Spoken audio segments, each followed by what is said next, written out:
Bonjour à tous, on est parti pour un rapport de bataille Bigwa contre Fake, donc la nouvelle armée de renom d'Heroic War Clans. C'est la première fois que je les joue, donc je les maîtrise pas du tout, surtout que ça fait très très très très très longtemps que j'ai pas joué Orc, indépendamment de la sous-faction. Donc j'ai galéré, c'était compliqué et en plus Fake c'est pareil, ça fait excessivement longtemps que j'ai pas joué contre. J'ai pas joué contre en V4, ça c'est sûr à 100%. Et en V3, j'ai dû faire une ou deux parties contre Thomas, et je crois que c'est à peu près tout. Donc voilà, c'était compliqué. Je maîtrisais pas du tout le match-up, je maîtrisais pas vraiment ma propre armée. Donc j'ai fait plein d'erreurs.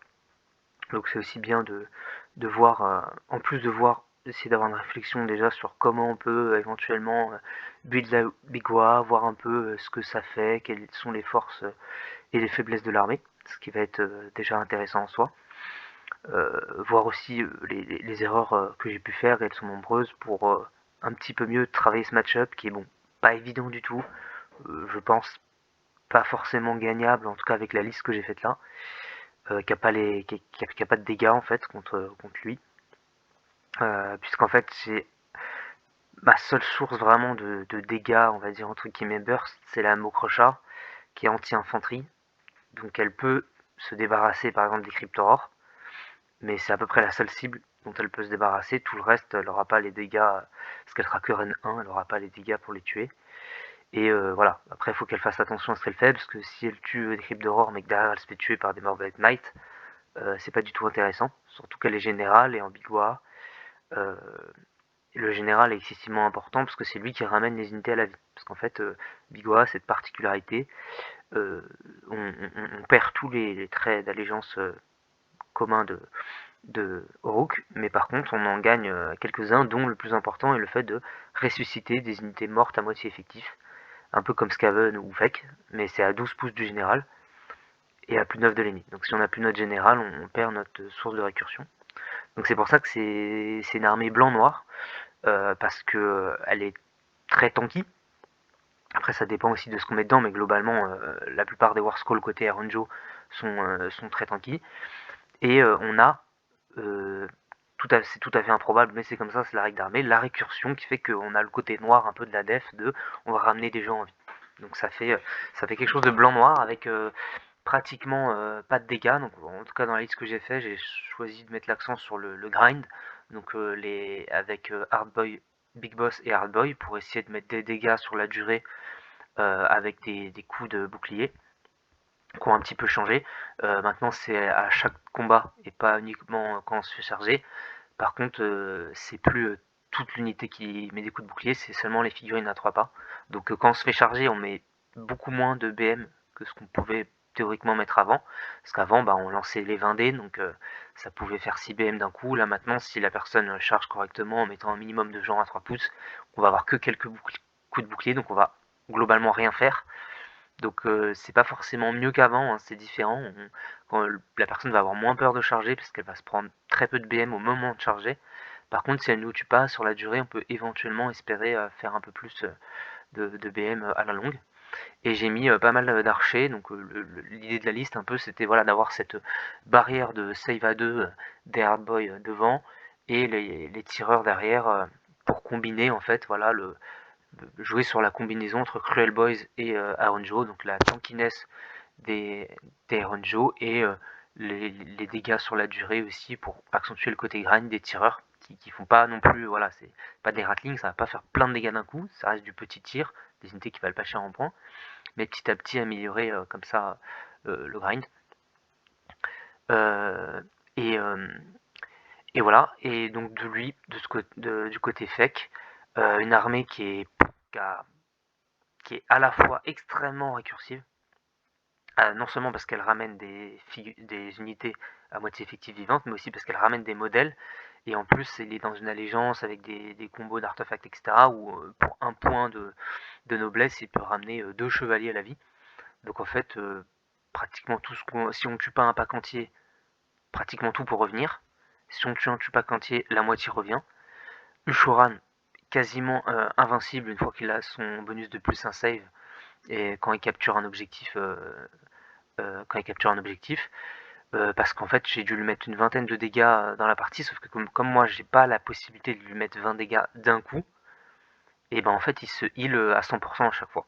Donc c'est pour ça aussi que j'ai mal joué le match-up, parce que je me rendais pas compte à quel point il pouvait se soigner. Euh, je m'étais dit bon bah il va se soigner D3 par phase, enfin voilà, pas anticiper qu'il avait X sources de soins. Et en plus, ce que j'avais pas compris aussi, c'est que le trait qui permet de rajouter 3D au ralliement fonctionne aussi sur les héros. Donc il peut faire des rallyes à 9D sur Oshoran. Donc en fait, si je tire dessus par exemple, bah ça sert à rien. Parce qu'il va se soigner full à chaque fois. Donc c'est compliqué à le gérer. Donc énormément de récursions. Donc le heal des personnages, ramener des figurines, ramener des unités. Rouge parce que ça va très vite. Il peut débloquer le plus de moves mais il n'en a pas forcément besoin. Les Cryptorors ça bouge de 7, 9 avec le bon spell. Les Mordbeck Knight ça traverse la map, ça fait énormément de dégâts. Donc ça peut vite table raser. Hein, et en même temps, il y a quand même pas mal de PV, de sortes de protection. Il peut faire passer sa ward à 5. Donc il y a un petit côté blanc quand même parce qu'il n'est pas si en chips que ça. Hein, même s'il a des enfin, mauvaise save, il a beaucoup de PV, peut mettre une ward à 5. Donc ça résiste moins bien que moi, moins bien que du Hard Boys à un moment T. Mais donc c'est plus de récursion, moins de tankiness, mais par contre beaucoup plus de dégâts. Voilà. Donc une liste très très très puissante hein, de son côté.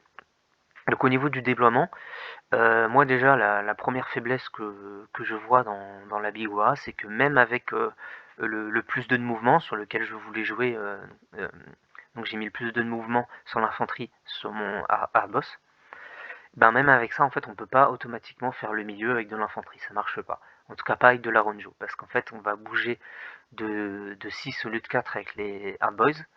Avec une course à 1 ça va faire 7, on va se retrouver à 2 du centre, ce qui laisse pas la place, même si on fait un truc en quinconce comme j'ai fait là, c'est-à-dire un seul rang et avec un seul rang à un endroit précis avec le hard boss derrière, bah si je fais une course à 1 avec les hard boys, le boss derrière ne pourra pas se mettre à 3 pouces du centre, donc ce qui oblige soit de claquer euh, le, le pouvoir de la OA sur les hard boys pour leur donner plus un course, et ensuite faire une course auto avec le chef, sauf que si on fait ça, on peut pas utiliser la ward A5 en bulle avec le général. Parce qu'en fait, la Bigua a différents traits qu'on va choisir au déploiement. Et en fait, l'utilisation de ces traits est dépendante de leur donner le pouvoir de la WA, qu'on peut faire une fois par ronde. En fait, on peut désigner une unité, Aranjo et une unité, ou une unité. D'ailleurs, je sais même plus, j'ai joué toute la partie avec un seul pouvoir. Faut que je vérifie si on a le droit de faire deux pouvoirs, mais je crois que c'est un seul. Mais en gros, si c'est une unité Aranjo qui a le pouvoir de la WA, elle va avoir plus un course, plus un charge. Et si c'est des Cruel Boys, ils vont avoir crit 5. Et en fait, les héros, pour pouvoir utiliser leurs traits héroïques, il faut qu'on leur donne le pouvoir. Donc en fait, si je mets le pouvoir sur les Hard Boys, ça veut dire que le héros ne pourra pas utiliser son trait héroïque. Or, ce qu'on a envie de faire, en tout cas l'idée de la liste, c'était de dire, bah, T1, je vais avancer sur les objectifs, je vais donner le pouvoir à ma Mokrocha, qui va faire son trait pour me donner Ward à 5 en bulle à 12 pouces autour d'elle, je vais mettre tout le monde à 12, et donc je vais poser mes fesses sur les objectifs comme ça, avec plein de PV en Ward à 5. Sauf qu'en fait, si je fais ça, je peux pas mettre le plus un course sur l'Airboy, donc je peux pas faire ma tactique de prendre le centre automatiquement. Il y a un risque d'échec.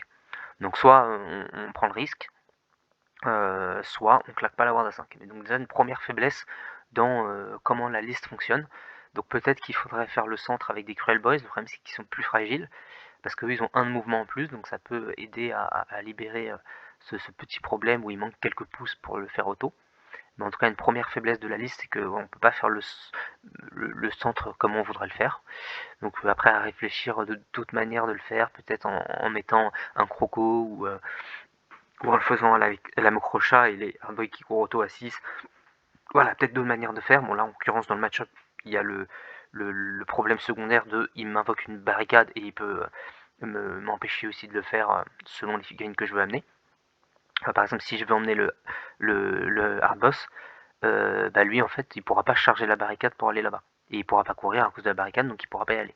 Encore les hardboys ils peuvent toujours charger la barricade pour s'étendre, mais lui il pourra pas. Donc si j'ai pas une autre figurine, je la rate. Donc bon, au-delà du problème du match-up où le centre est compliqué, là, mon positionnement fait que je peux pas le faire, donc finalement, alors que je pense qu'on a envie de jouer T1 quand on prend Big Wara, parce qu'en fait, notre héroïque, quand on les active, ils sont valables que pour le round. Donc en fait, quand on est joueur 2, ça veut dire qu'on a notre buff que pendant notre tour. Or, le buff le plus important, c'est la ward à 50 bulles, et on a envie de l'avoir au tour adversaire. Donc je pense qu'on a envie de jouer en premier joueur en jouant Big Wara. Et donc il faut avoir une stratégie pour faire, je pense, le centre T1. Ou alors, si l'adversaire n'a pas des trucs puissants sur les flancs, éventuellement les flancs, parce que moi j'ai 2 unités de cochon, donc je peux aussi faire les flancs. Le problème c'est que là, si je le faisais, je lui donne 2 unités de cochon T1, parce qu'après il envoie 6 morbecs sur chacun et je perds tous mes cochons, donc du coup j'ai décidé de le laisser commencer. Mais voilà, il y a quand même un problème dans la liste au niveau de la tactique T1, sachant qu'on a envie de le prendre. Donc là, je suis obligé de lui donner, j'ai pas le choix. Et donc il va pouvoir capturer tous les objectifs et activer son plus 1 save. Donc problème, c'est que derrière je vais pas pouvoir le faire grand chose. Et il va faire lui les flancs et donc capturer 3 objectifs. Il fait un tour à 7 parce qu'il n'a pas le deuxième flanc. Bon, un tour assez simple, rapide, pas trop besoin de commentaires. Et moi donc je m'étais positionné de manière à venir punir un peu s'il faisait les flancs avec mes cochons et 3 arbalétriers. Donc à mon tour je vais aller le faire, tout en déclarant à attaquer sur 2 fronts, sur l'objectif central et sur l'objectif à droite. Donc non, c'est dans l'autre sens, voilà, je vais aller faire un petit assaut à gauche sur ces Morbeck, me positionner sur les objectifs pour les capturer, placer un peu mes archers pour tirer sur Ushuran, mais ça sert rigoureusement à rien. Alors peut-être qu'effectivement, maintenant que je connais un tout petit peu mieux le match-up, même si ça sert à rien non plus de mettre des dégâts dans les cryptoreurs parce qu'il va les ramener facilement, je pense qu'il faut quand même le faire, ne serait-ce que pour les faire dépenser un point de noblesse. Mais bon, dans tous les cas, tous les dégâts que je vais lui faire au tir servent à rien, parce qu'il va tout soigner. Mais bon, à la limite, il vaut mieux peut-être les faire perdre un point de noblesse que rien du tout. Et derrière, je vais boucher l'accès à droite avec mes cochons pour pas qu'ils se faufilent derrière moi avec les Morbeck, et je vais repositionner ma Mrocha au centre pour qu'elle reste safe pour plus tard. Voilà, donc un tour à 7, donc ça fait 7-7 avec un petit peu d'attrition sur les Morbeck, mais voilà, sans plus.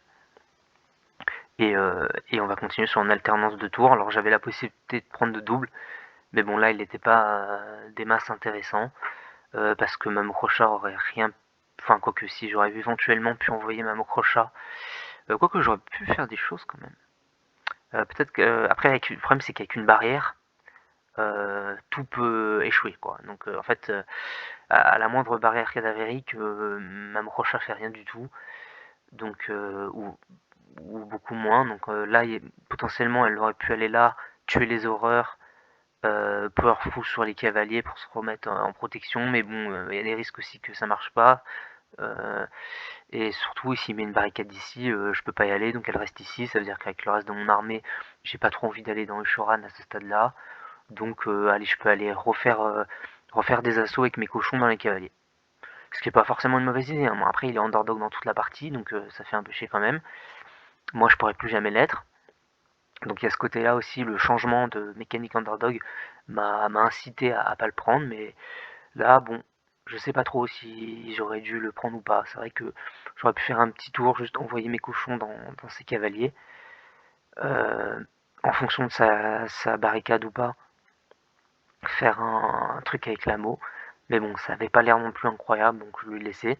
Et je voulais voir aussi, ce qu'on s'était dit, c'est que je voulais voir à quel point je pouvais résister ou pas avec mon dispositif. Donc on a regardé ça. Donc lui, il a fait son assaut, il a pris 2 Nightweaver, il s'est barré avec les Morbeck qui étaient affaiblis, il en a ramené 2 à la vie. Donc voilà, encore une fois, tant qu'on tue pas un pack entièrement, c'est comme si on n'avait rien fait, juste au mieux on peut le désactiver pendant un tour, mais c'est le mieux qu'on peut espérer, le temps qu'il ramène Seiya. Donc là il va envoyer Ushoran et ses ghouls dans les Gutripa, et les autres ghouls enfin les ghouls des Cryptorors, je sais jamais comment ça s'appelle, dans les Hardboys. Donc là j'avais fait peut-être un mini cordon ici qui était peut-être un peu ambitieux, parce que j'ai eu des problèmes, même le rig il fait un gros tas à droite, j'ai fini par avoir des problèmes de cohésion quand même avec mes Hardboys. Donc il faut que je fasse un peu attention. Le problème c'est qu'il y a beaucoup de tireurs à protéger, donc faut faire gaffe. Mais il faut que je fasse un peu plus attention à la cohésion quand même. Donc ce qui s'est passé en gros, c'est qu'évidemment il a fait sa tactique, il a wipé tous les Gutripas, il a tué quelques Hardboy, et moi en fait j'ai essayé de mettre tous mes dégâts encore une fois dans Ushuran, ce qui n'a servi à rien, si c'est soigné full. Parce que pareil, j'avais pas bien percuté comment fonctionnait sa prière de soin. Mais en fait, peu importe les figurines qui font des... En fait, il avait mis une malédiction sur les Gutripas, et s'il les tue d'une manière ou d'une autre, peu importe qui le fasse, il peut soigner qui il veut, qui est à côté. Donc en fait, il a soigné Ushuran. Donc encore une fois, tous mes dégâts ont servi à rien. Donc en fait, à chaque fois, je fais des dégâts dans le vide, en fait. Ce qui est un peu embêtant. Donc là, j'aurais dû, pareil, j'aurais dû mettre mes dégâts dans les Cryptors. Ça aurait été plus intéressant, mais bon, j'avais pas, voilà, j'ai pas bien enregistré le fait qu'il y ait ces multiples sources de soins. Donc un tour à 10 de sa part. À mon tour, je vais faire un Donut aussi tant que j'ai des unités qui sont encore assez résistantes côté Iron Joe, à savoir que là il a plus assez de PC pour faire une contre-charge. Donc c'est là où j'ai pris une décision qui était pas la bonne. Mais bon, encore une fois, c'est l'apprentissage du match-up. En fait, je me suis dit, c'est le moment ou jamais d'essayer de tuer Ushoran. Je me suis dit, je peux mettre tous mes tireurs dessus, donc 9 tireurs, plus les Airboys, plus l'Amocrochat. Peut-être qu'il y a un monde où je le tue. Erreur, je lui mets 10 PV, il est en R6 et derrière il va se soigner full. Donc je fais un tour complètement inutile. Non seulement je lui fais rien, mais lui par contre il me fait plein de dégâts.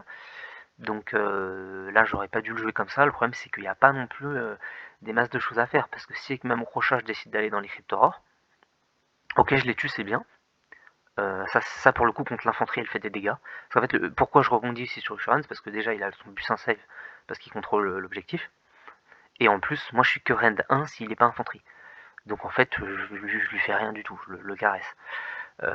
Par contre, dans les horreurs, même avec le plus un save, je peux leur faire mal. Le problème, c'est que derrière, là, ils vont en ramener un encore. Et avec 6 chevaliers, ils tuent la Mokrocha. Et si je perds la Mokrocha, j'ai plus aucune récursion dans mon armée. Donc c'est compliqué, parce que là, il n'y a pas de power through possible. Donc si je vais là, sauf si j'arrive à faire... parce que maintenant, la Mokrocha, elle peut faire comme le mammouth, elle peut se déplacer et tout, en phase de charge. Sauf si j'arrive à aller taguer les cavaliers. Mais bon, si je fais ça, c'est-à-dire que je peux refou à partir d'eux, donc ils vont m'attraper aussi. Faudrait que j'arrive à faire un mur avec mes cochons en fait. Faudrait que j'arrive à aller avec mon crochat ici, euh, charger là, et avec mes cochons, charger ici, faire un mur pour protéger mon crochat. Ça aurait été peut-être un bon play. Mais bon, voilà, l'erreur a été faite, donc là, tout ce que j'ai fait n'a servi à rien. Je fais quand même ma tactique et je fais un power through pour remettre sur le Shoran pour remettre mon crochat au milieu de mon armée à l'abri. Donc voilà, je lui ai mis 10 PV, il en reste 6 et juste peut-être quelques commentaires sur les cochons. Je les avais mis là pour empêcher le redeploy des ghouls, enfin des cryptorors qui auraient pu redeploy ici pour m'empêcher, enfin pour faire en sorte que si je viens avec euh, ma crochat dans le Shoran, je suis engagé avec tout le monde, donc j'aurais pris des dégâts. Ça aurait été chiant, donc c'est pour ça que j'ai fait ça. Il n'y avait pas de contre-charge de possible. Donc à son tour, ça fait que alterner le tour. Il va envoyer, il continue en fait, il se pose pas trop de questions, il continue à avancer en agressant tout ce qu'il peut et en tuant tout ce qui touche. Donc il envoie les cavaliers au centre sur les Hard Boys, ce qui va lui permettre aussi de loquer la Mokrocha. En fait, maintenant qu'il a compris que je faisais pas de dégâts si c'était pas de l'infanterie, et si, et ben, c'est bon, il y va, il a raison, il va me la loquer. Mamokrocha va faire un mort, c'est tout. Elle va tuer un cavalier, et du coup, ça l'immobilise complètement. Elle ne peut pas faire ce qu'elle a envie, aller chercher des cibles qu'elle pourrait tuer ou se déplacer, faire des choses. Donc, il la lock ici, je ne tue qu'un seul cavalier avec Mamo. Et derrière, il tue les cochons. Donc, c'était sa tactique, c'était Market for the Rave, fallait qu'il les tue. À mon tour, la Mokrocha est loquée, donc je peux rien faire d'autre à part la laisser où elle est pour... J'aurais peut-être pu la retreat, cela dit, mais bon, je voulais tuer toutes les... Ma tactique, en fait, là je voyais pas trop d'autres solutions à part Cunning Approach. Donc en fait, pour Cunning Approach, il fallait que le hard boss charge et participe au combat où il y a les Cryptorors ici qui sont engagés avec le cochon. Sauf que il aurait pas pu les tuer, enfin je lui faisais pas confiance pour les tuer. Donc fallait que je laisse la Mokrocha ici pour pas ligne dedans et tous les tuer pour valider ma tactique. Donc du coup ce qui fait que la Mokrocha se retrouve au centre. Je vais ripop, donc je l'ai pas dit avant, mais donc qu'on voit quand même des, la récursion de Bigwa, c'est que j'ai ramené 10 coutries, donc la moitié des 20 qui étaient morts. Ensuite, j'ai ramené 2 cochons, donc la moitié des 3 autres cochons qui étaient morts. Donc il y a quand même une bonne récursion. Côté récursion de Bigwa est vraiment intéressant. Après, il faut trouver un moyen d'arriver à faire des dégâts quand même, hein, ce que j'arrive pas à faire. Donc là, je fais ma tactique, je fais un tour à 10. J'essaie de me barricader comme je peux avec ce qui me reste, mes tireurs, mais il va réussir à les choper quand même parce qu'il va extrêmement vite. Donc ça devient compliqué de protéger les tireurs. Donc au tour après, en fait, il va réussir à tuer mes cochons, loquer mes tireurs, tuer la Mokrocha, enfin voilà, et la partie va vite s'arrêter. Moi derrière, je vais juste avoir la possibilité de faire un Tech d'Erland sur le sanctuaire qui est là, en envoyant cochon là-bas, chargé, powerful sur le héros qui est dans l'hôtel, en espérant que s'il rate ses charges avec Ushoran sur lui, si je fais un bon redeploy et tout, bon je vais faire un redeploy de 1 après, mais on sait jamais sur un malentendu, hein, c'est toujours se battre jusqu'au bout, jusqu'au dernier point. Si j'ai fait un bon redeploy qui rate sa charge, bah en fait ça veut dire que derrière je peux potentiellement euh, faire un tech de flank avec le cochon et le hard boss, mais bon, ça va pas se passer, il va me tuer tout ce qui me reste à son tour. Ce qui va faire un score de 43 à 30 pour lui, donc 14-6 pour lui. Donc, match-up très compliqué, beaucoup d'erreurs de mon côté, donc faut vraiment faire gaffe, fait qu'il faut arriver à choisir les bonnes cibles, mais moi j'ai pas de possibilité de tirer sur ces héros qui ont tous l'attention de messire et qui, même le Maroscroll, même quand on a 12, de toute façon il est invisible. Donc je peux pas les tuer. Ushoran, qui est censé être la cible prioritaire, si je lui tire dessus, il s'en fout, il régénère tout. Mamorosha n'est pas capable de le tuer. Par contre, l'inverse est vrai. C'est-à-dire que moi je peux pas le tuer, mais lui il peut me tuer. S'il envoie Ushoran dans Mamorosha, il la one-tap. Moi je lui fais 4 PV. Donc les seuls trucs que je peux tuer, c'est les Cryptorors. Mais bon, si je expose la Mamorosha pour tuer les Cryptorors, les Morbeg peuvent me tuer Mamorosha. Donc je sais pas trop, je vois un tout petit peu mieux ce qu'il faut faire théoriquement, mais je pense que ma liste n'a pas les armes, de toute manière. Donc ce que je peux faire, c'est essayer de mitiger le score, donc gagner 1 ou 2 points de plus en limitant le nombre d'erreurs que je fais, donc en limitant les tours à vide que je fais, et j'en ai fait plusieurs, où j'envoie une Mokrocha sans Ushoran qui se soigne à 100%, etc. Où je perds des PV pour rien après parce que je me fais lock ma Mo qui, même 2 cavaliers peuvent lui mettre. Elle avait perdu 6 PV juste avec 1 ou 2 cavaliers qui la frappent sans charger. Donc voilà, en évitant tout ce genre de mini-erreurs pour ramener un maximum de jouants avec ma Mokrocha en la maintenant en vie, en l'exposant peu ou au bon moment. Je pense que peut-être ça peut être intéressant de mettre des Hobgrot aussi dans l'armée pour T1 en fait se dire parce que les goutteries en fait tankent moins bien que les hardboy. Théoriquement ils peuvent apporter un peu de létalité si leur met du crit, mais bon c'est du crit dégâts 1. Mais finalement comme il n'y a pas de cordon ils vont se faire laver avant de frapper, donc pas hyper fan des goutteries, ou alors faudrait que j'aille choper les objectifs avec les cochons, c'est une autre option, de se dire je laisse les goutteries passer derrière, je tag l'objectif avec les cochons qui font un espèce de petit mur. Et donc voilà, après je lui propose un trade, tu viens tuer mes cochons, mais derrière j'ai 20 goutteries que je vais faire passer en crit à 5 qui vont répliquer. Voilà, peut-être une autre manière dont j'aurais pu jouer. Voilà, essayer de trouver des solutions de comment j'aurais pu un peu mieux jouer le match-up. Et les autres options, c'est éventuellement mettre quelques petits hobgrottes pour aller chercher les objectifs, les jeter en pâture. Après je vais en ramener une fois qu'ils seront morts. Mais c'est vrai que les cochons c'est une bonne unité à sacrifier en Bigua parce que je ramène 2 cochons sur 3. Et les cochons, c'est quand même 15 PV en save à 3, donc il peut pas amener n'importe quoi pour les tuer. Et s'il amène un truc fort pour les tuer, moi après je vais en ramener 2 sur 3 gratuitement à ma phase de mouvement.